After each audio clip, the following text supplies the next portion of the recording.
예, 계속해서 3강을 시작하겠습니다. 지난번 2강에서 좀 끝에 부분이 좀 잘렸죠. 다시 거기서부터 시작을 하자면 페이지 3-13페이지네요. 3-13페이지에 주 3번에 사실상 사업을 시작하지 아니하게 되는 경우에서 제가 동그라미 2번 정도까지 설명을 드렸죠. 동그라미 2번에 사업자가 부도 발생, 고액 체납 등으로 도산하여 소재 불명인 경우, 동그라미 3번을 보시면 사업자가 인가 허가 취소 또는 그 밖의 사유로 사업 수행이 불가능하여 사실상 폐업 상태에 있는 경우도 사실상 사업을 시작하지 아니하게 되는 경우고요. 그 다음에 4번 보시면 사업자가 정당한 사유 없이 계속하여 둘 이상의 과세기간에 걸쳐 부가세 신고를 하지 아니한 자로서 사실상 폐업 상태에 있는 경우, 동그라미 5번 그 밖의 사유 등 이런 5가지 사유가 사실상 사업을 시작하지 아니하게 되는 경우니까 참고하시기 바랍니다. 그 다음에 주 3번에요. 주 4번에 면세사업자의 등록 시청, 이거 과거에 기출된 적이 있었죠. 간단한 건데요.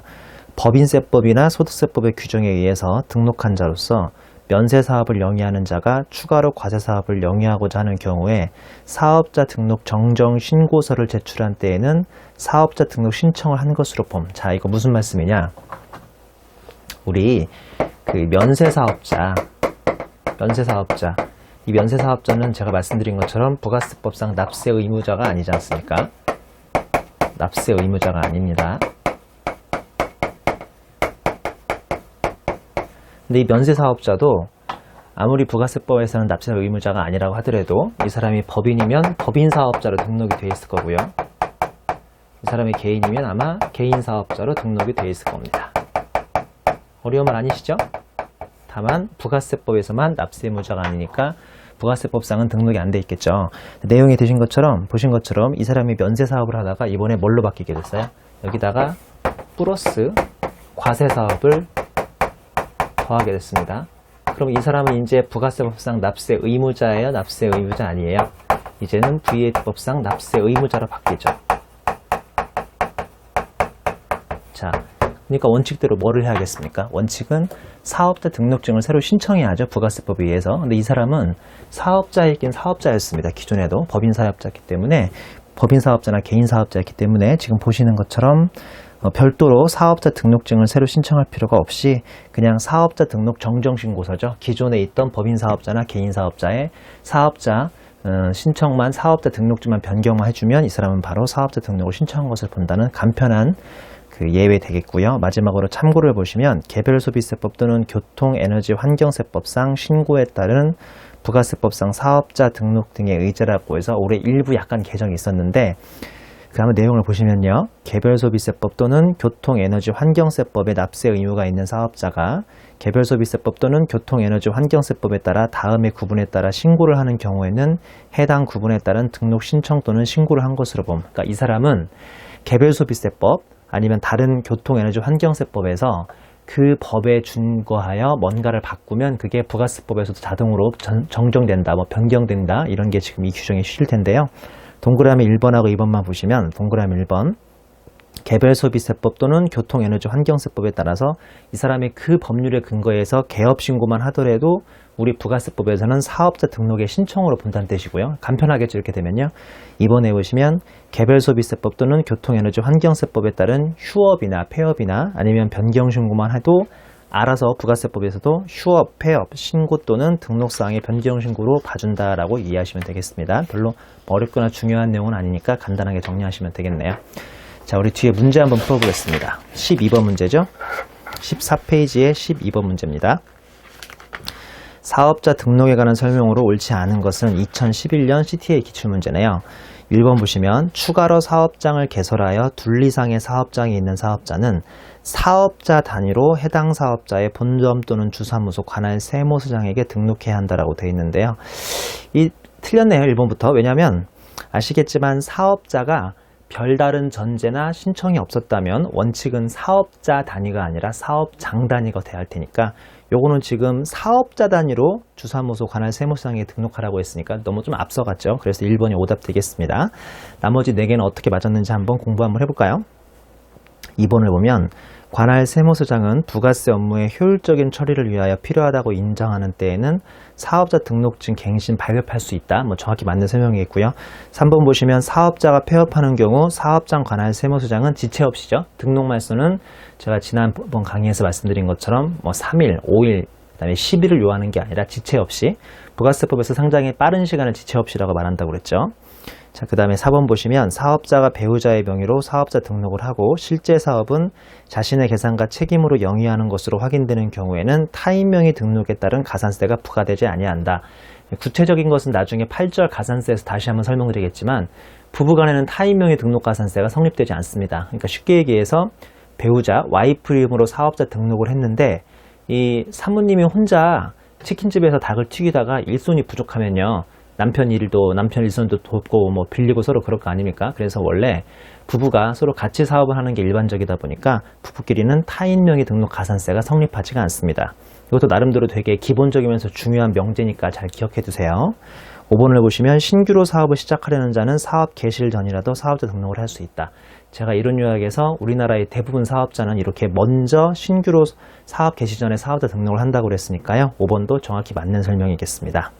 13번 문제를 보겠습니다. 부가세 납세지 및 사업자 등록에 관한 설명으로 옳은 것을 모두 고른 것은 CTA 2013년 기출문제고요. 가에 보시면 사업자 단위 과세사업자는 그 사업자의 본점 또는 주사무소에서 총괄하여 신고 납부할 수 있다. 맞죠? 그러려고 사업자 단위 신청한 거니까요. 나에 보면 사업자 단위 과세사업자가 종된 사업장을 신설한 때에는 종된 사업장에 대한 신규 사업자 등록과 함께 사업자 등록 정정 신고를 해야 한다라고 되어 있는데요. 지금 이 문장의 주어 자체가 사업자 단위 아닌가요? 사업자 단위. 이 문장에서 사업자 단위였죠. 사업자 단위인 사람은 종된 사업장을 신설한다고 해서 신규 사업자 등록과 함께 사업자 등록 정정 신고를 할 필요가 있는 게 아니고요. 이 사람은 원래부터 사업자 단위를 했기 때문에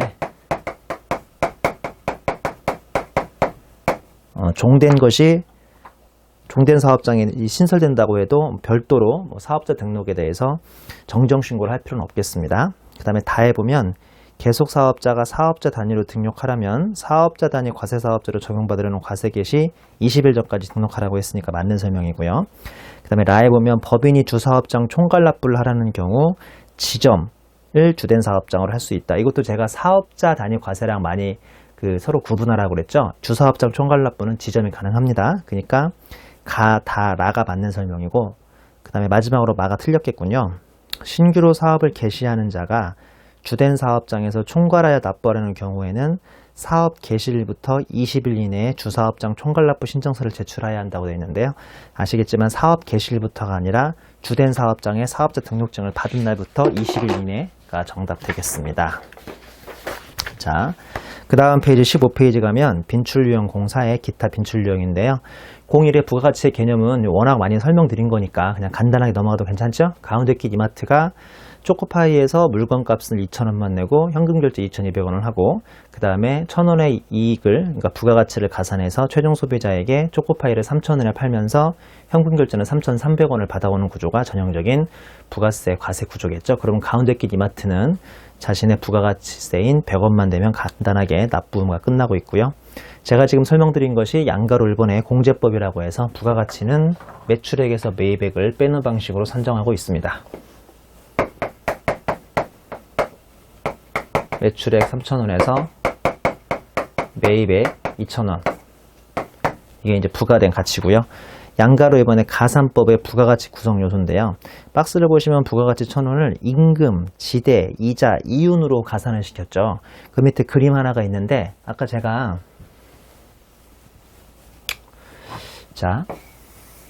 이마트가 초코파이를 2,000원에 사가지고 3,000원에 판매한다고 그랬잖아요.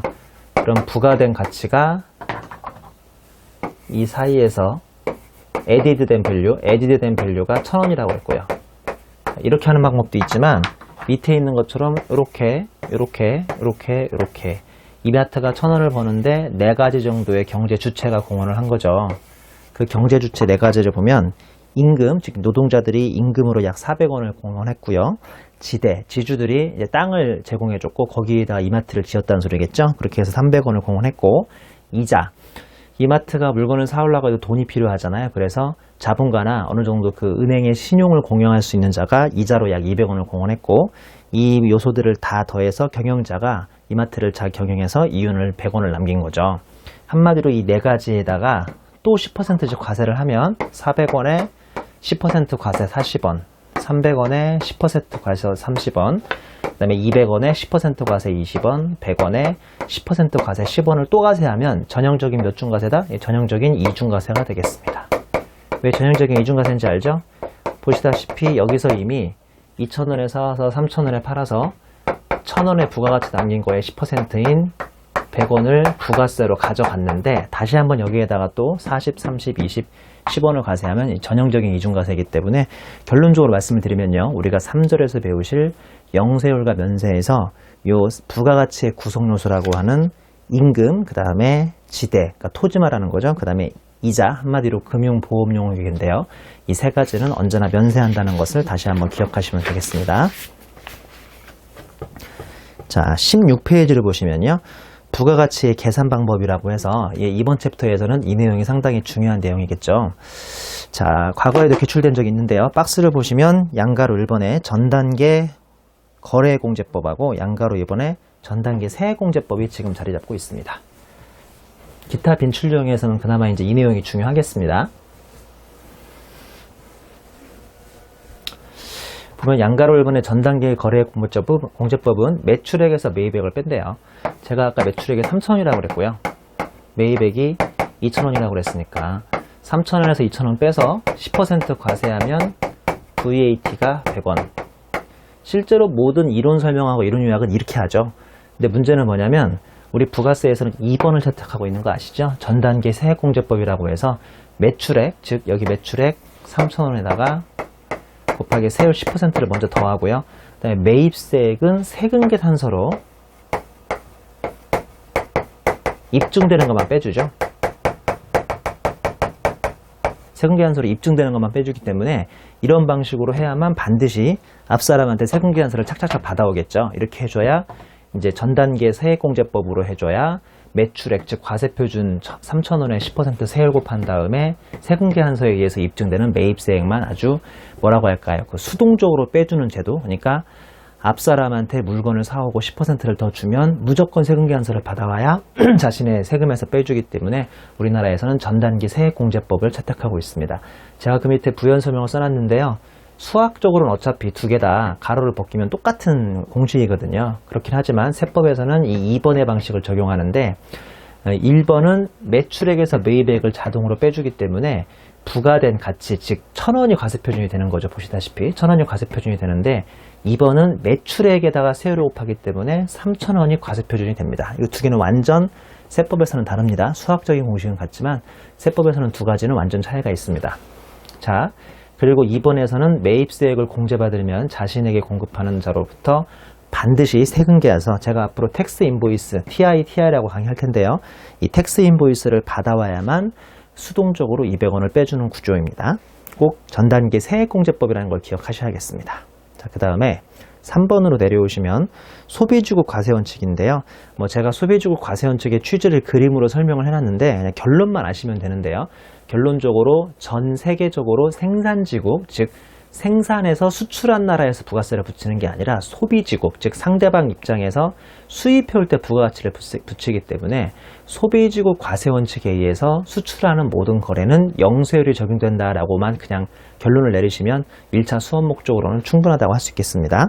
그 밑에 제가 그림 표시 하나를 만들어놨죠. 각 국별로 부가가치 세율이 다름에도 불구하고 생산지국 과세원칙을 적용하면 부가가치 세율의 차이로 최종 소비자 가격에 왜곡을 초래함. 이게 그 이제 사유라든지 아니면 취지인데 여기까지는 굳이 기억하실 필요도 없고요.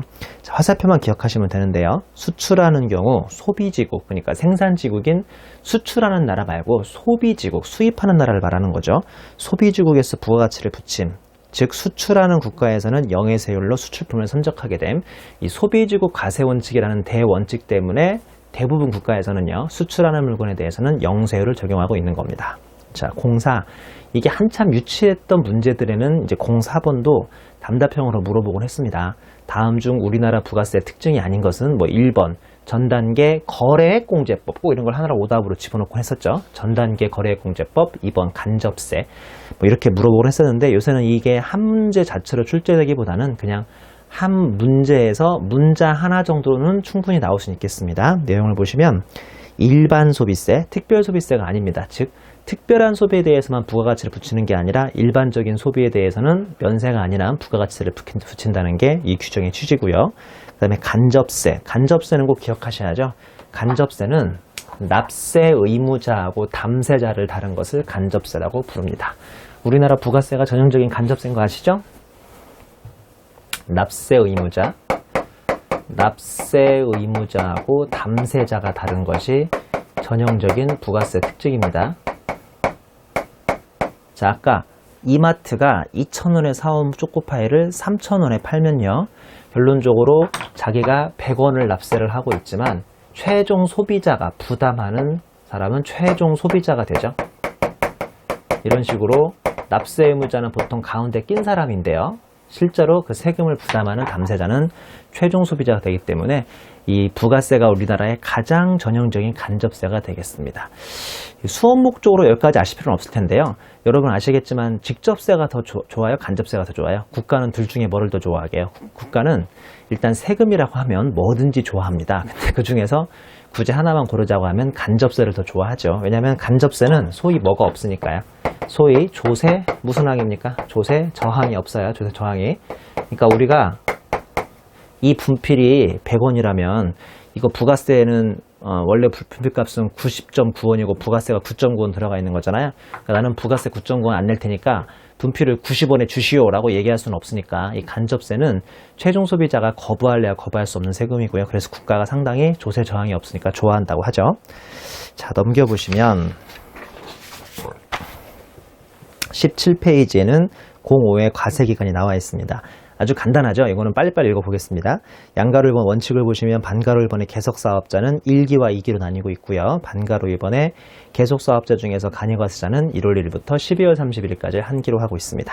그 다음에 반가로 3번의 신규 사업자의 최초 과세기간은 사업 개시일부터 그날에 속하는 과세기간 종료일까지고요. 1월 1일부터가 아닙니다. 사업 개시일부터입니다.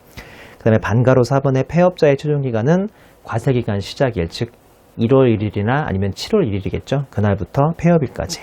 그 다음에 반가로 5번 과세유형 변경되는 해의 간이과세 적용기간이라고 해서 간이에서 일반으로 바뀌면 그 바뀌기 전 1월 1일부터 6월 30일까지가 한 기고요. 동그라미 2번 거꾸로 이제 일반에서 간이로 바뀌면 그 변경한 다음인 7월 1일부터 12월 31일까지가 한 과세기간이 되겠습니다. 양가로 1번에 예외가 있는데요. 반가로 1번 사업 개시 전 등록자가 사실상 사업을 시작하지 아니한 경우죠. 제가 이거 지난 시간 끝날 때 얘기했죠. 요거를 제가 폐업의제라고 한다고 그랬어요. 폐업의제. 폐업의제 시에는 제가 앞 시간에 정확히 그림까지 그렸는데 3월부터, 그러니까 3월에 사업자 등록증 신청을 미리 해놓고 자기가 개인적인 사정으로 사업을 개시하지 못하면 6개월, 즉 9월까지를 이제 한 기로 봐주고요.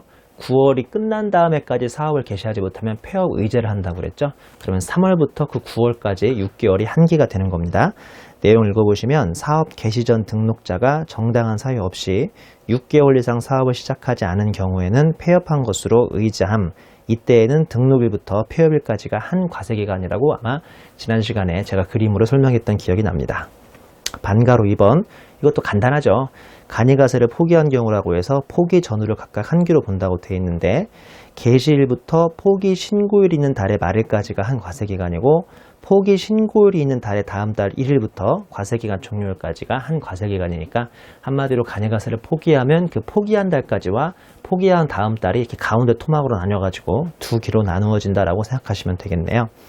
그 주 1에 보시면 저기 위에 사업 개시일이라는 표현이 있는데 여기서 사업 개시일이란 재화의 제조를 개시한 날, 재화 용역의 공급을 개시하는 날, 광물의 채취를 개시하는 날 등임이라고 되어 있죠.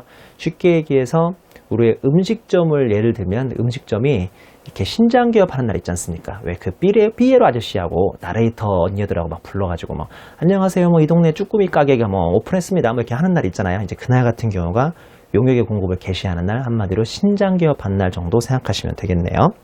주 2번을 보시면 사업 개시 전 등록의 경우 사업자 등록일부터 시작됨. 자, 잘 들어보세요. 우리나라에서는 사업 개시하기 전에 미리미리 사업자 등록을 한다고 그랬잖아요. 그러면 그 사업 개시일이 실제 사업 개시일부터가 일기가 되는 게 아니고 사업자 등록일부터 좀 빨리, 실제 개시일보다 좀 빨리 일기가 시작된다는 것도 기억하시고요. 그 다음에 주 3번에 보시면 폐업일의 기준이라고 그래서요. 양가로 1번 합병으로 인하여서 소멸법인이 된다면 합병 등기일 또는 설립 등기일 그날이 폐업일이 되는 거고요. 양가로 2번 분할로 인하여 사업을 폐업하는 경우에는 분할법인의 분할 변경 등기일 가로 열고 분할법인이 소멸해버리면 분할 신설법인의 설립 등기일이 되고요. 마지막으로 이 이외의 경우는 사업장별로 그 사업을 실질적으로 폐업하는 날이 폐업 일의 기준이 되는데 만약에 폐업한 날이 분명하지 않는다면 폐업 신고서의 접수일입니다. 그러니까 이것도 기억하셔야 돼요.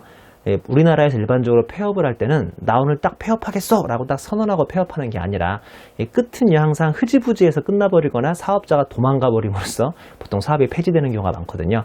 이러다 보니까 실질적으로 폐업을 하는 날이 언제인지를 알기가 대단히 힘듭니다. 별 수 없이 폐업한 날이 분명하지 않은 경우에는 폐업 신고서라는 게 있는데 그 폐업 신고서의 접수일이 폐업일이 되겠습니다. 자, 여기까지 잘 정리하셔서 1절에 대비하시면 되겠습니다. 자, 그럼 이번에는 14번 문제부터 문제풀이를 한번 들어가 보겠습니다. 14번 문제죠. CPA 2009년 기출문제입니다. 내용을 좀 볼까요? 동그라미 1번 부가세법상 과세표준인 재화 또는 용역의 공급에 대한 공급 가액은 해당 거래 단계에서 창출된 부가가치의 총액을 의미한다. 이게 바로 해당이냐 아니면 모든이냐의 차이인데요. 전 단계 거래공제법은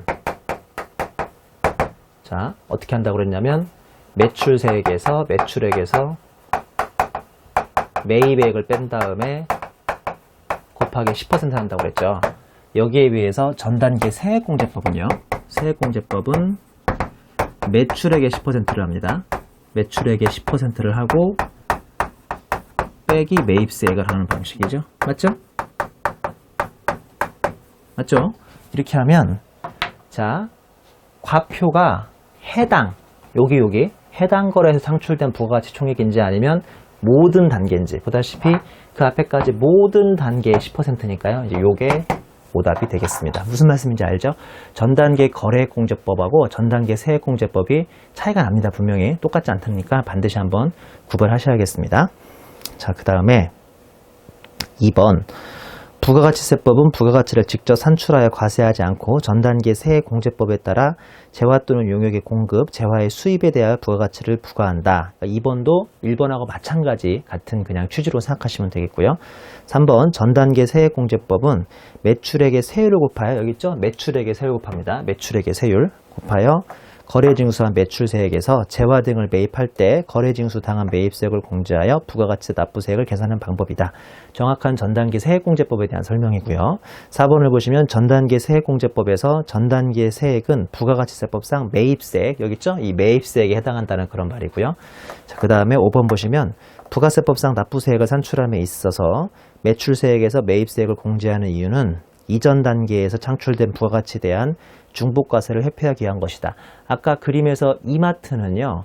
2,000원에 사와서 3,000원에 팔지만 부가세는 100원에 대해서만 내면 되는데 그 이유가 이전 단계까지는 다 이미 부가세를 앞 사업자들이 납부했기 때문에 자기의 해당 단계에서 창출된 부가가치에 대해서만 책임을 지는 게 우리나라 부가세법의 특징이죠.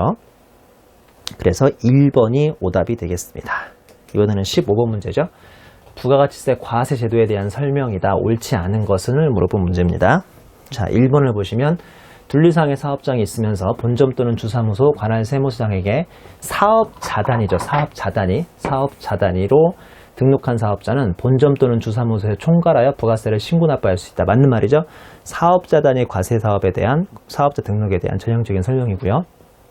2번을 보시면 거래 상대방으로부터 인도받은 재화의 주요 자재를 전혀 부담하지 아니하고, 이건 다음 챕터에서 배우는데요. 전혀 부담하지 아니하고 한마디로 몸으로만 되었다는 소리죠. 단순히 가공만 해주는 것은 용역거래입니다. 용역거래. 다음 챕터에서 다시 한번 소개를 드립니다. 3번을 보시면 사업자는 사업장마다 사업 개시일부터 20일 이내에 사업장 관할 세무서장에게 등록하여야 한다. 맞는 말이네요. 그리고 다만 신규로 사업을 시작하려는 자는 사업 개시일 전이라도 등록할 수 있다. 뭐 당연한 설명이 있고요. 4번을 보시면 법인세법과 같이 부가세법에서도 국가와 지자체 나왔네요. 국가와 지자체는 납세 의무자에 포함하지 않는데 틀렸죠. 틀렸습니다. 법인세법에서는 납세 의무자에 포함하지 않는데요. 부가세법에서는 납세 의무자에 들어갑니다. 다만 대부분 국가가 제공하는 것은 면세이기 때문에 실제로 과세에 잡히지는 않고요. 그리고 어차피 이게 과세라고 하더라도 국가가 자기 자신한테 세금을 낸다는 게 좀 말이 안 될 뿐이죠. 근데 확실한 것은 납세 의무자에는 포함은 된다는 거, 이 동그라미입니다. 동그라미. 이것은 국가와 지자체가 실질적으로 부가세 납세 의무를 부담할 수 없기 때문이다. 더 이상 읽을 필요가 없죠. 4번이 틀렸으니까. 5번 보시면 사업자가 자신의 사업과 관련하여 생산 또는 취득한 제약을 직접 판매하기 위하여 다음 챕터에 배우죠. 판매 목적 타사업장 반출이라고 부릅니다. 특별히 판매 시설을 갖춘 장소. 이 바로 이제 직매장이 되죠. 사업장으로 보며 사업자가 재화의 보관, 관리시설만을 갖추고 하치장입니다. 하치장. 하치장은 사업장으로 보지 않죠. 하치장 설치 신고서를 하치장 관할 세무서장에게 제출한 장소는 사업장으로 보지 않는다라고 되어 있습니다. 자, 다음 페이지 17번 문제까지만 풀고 이번 챕터를 마치도록 하겠습니다. 17번을 보시면 다음 중 우리나라 부가세 제도에 대한 설명으로 옳지 않은 것은을 물어봤습니다. 1번. 부가가치세는 조세 부담이 최종 소비자에게 전가될 것으로 예정된 조세이므로 간접세에 해당한다. 아까 설명했죠? 전형적인 우리나라에서의 간접세가 부가세가 되겠습니다. 2번 보시면 신규로 사업을 시작하는 자에 대한 최초의 과세기간은 사업 개시일부터 그날에 속하는 과세기간의 종료일까지로 한다. 맞는 설명이죠? 다만 사업 개시일 이전 사업자 등록을 신청한 경우, 자, 우리나라 대부분이라고 그랬죠? 이런 경우에는 그 신청한 날부터 바로 한기가 시작된다는 거 기억하셔야겠고요. 실제로 사업을 개시한 날이 아니라 사업자 등록증을 신청한 날부터입니다. 그 다음에 3번 보시면 사업자가 폐업하는 경우에 과세기간은 폐업일에 속하는 과세기간의 개시일부터 폐업일까지로 한다. 맞는 설명이고요. 4번에 보시면 기존 사업장에 있는 사업자가 그 사업장 외에 각종 경기대회, 박람회, 국제회의, 기타 이와 유사한 행사가 개최되는 장소에서 국세청장이 정하는 바에 따라 임시로 사업장을 개설하는 경우 임시사업장이죠. 임시사업장은 별도의 사업장으로 보나요? 기존 사업장에 통합되나요? 아시죠? 이런 경우 기존 사업장에 포함되는 것으로 한다라고 되어 있습니다. 자, 4번까지 다 맞는 설명이고 5번이 어떻게 틀리는지 한번 보겠습니다. 5번 보시면 사업자가 부가가치세가 과세되는 재화 또는 용역을 공급하는 경우에는 사업자 등록 여부, 부가가치세 거래 징수 여부 및 거래 상대방의 사업자 등록 여부 등을 종합적으로 고려하여 부가세 납세 의무를 판단해야 한다. 이 말 여러 번 했죠? 틀린 설명입니다. 이렇게 하시면 안 돼요. 자, 지금 다시 한번 5번을 잘 보시면 이 문장에서 주어가 누굽니까? 주어가 사업자죠? 주어가 이미 사업자라고요. 주어가 이미 사업자. 주어가 이미 사업자이기 때문에 이 사람이 이제 사업자가 된 순간 사업자 등록을 했든 안 했든 계속적 반복적으로 사업을 하면서 사업자가 된다는 뜻이니까요. 그러면 사업자 등록 여부 중요하지 않죠? 부가가치세 거래징수 여부 중요하지 않아요. 이 사람이 뒷사람한테 물건을 팔면서 3,000원을 받았는지 부가세 포함해서 3,300원을 받았는지 중요하지 않습니다. 그 다음에 거래 상대방의 사업자 등록 여부는 더 중요하지 않죠. 최종 소비자한테 팔면 부가세가 붙고 그 다음에 사업자한테 팔면 부가세가 안 붙고 이러는 거 아니라고 그랬어요. 우리나라에서 부가세에서 가장 중요한 것은 판 사람이 중요하다, 사는 사람이 중요하다. 제가 이거 몇 번 강조했는데 판 사람이 사업자인지가 중요하지 사가는 사람이 사업자인지 일반 자연인인지 그런 건 따지지 않는다고 몇 번 말씀드렸죠. 사업자 등록 여부 등을 종합적으로 고려한다. 뭘 고려합니까? 종합적으로 고려할 필요 없어요. 이 문장의 주어 자체가 사업자이기 때문에 전혀 종합적으로 고려할 필요 없이 그냥 부가세 납세 의무는 있는 겁니다. 자, 여기까지 해서 3강까지 해서 우리 1절을 마치고요. 우리 다음 시간부터는 2절 재화와 용역의 공급에 대해서 강의를 진행하겠습니다. 네, 수고하셨습니다.